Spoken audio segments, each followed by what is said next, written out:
ఇచ్చిన హామీలను రేవంత్ సర్కార్ హయాంలో నెరవేర్చుతున్నామని ప్రభుత్వ విప్ ఎమ్మెల్యే ఆది శ్రీనివాస్ అన్నారు. వేములవాడలో పలు అభివృద్ధి పనులకు ఆయన శ్రీకారం చుట్టారు. వేములవాడ శ్రీ రాజ్యరాజస్వామి సన్నిధిలో వేములవాడ పట్టణంలో అభివృద్ధికి శ్రీకారం.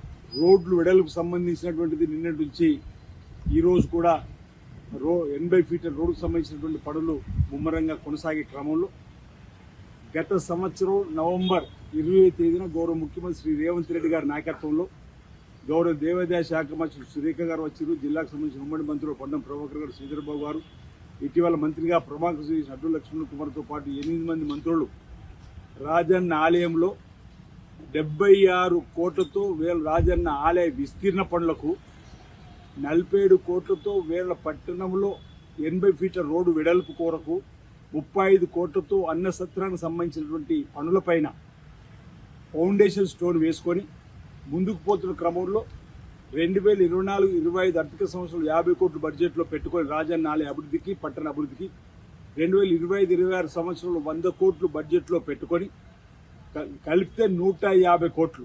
అంటే వేల పట్టణ అభివృద్ధి ఒక కన్ను అయితే రాజన్న ఆలయ అభివృద్ధి మరో కన్నులాగా, అంటే ఆలయ అభివృద్ధి, పట్టణాభివృద్ధి రెండు సమాంతరంగా ముందుకు తీసుకొని పోవాలని. వేములవాడ గ్రామ పంచాయతీగా ఉన్నప్పుడు 15,000 జనాభా, 2011 జనాభా లెక్కల ప్రకారం 46,000 పైచలకు ఉంది.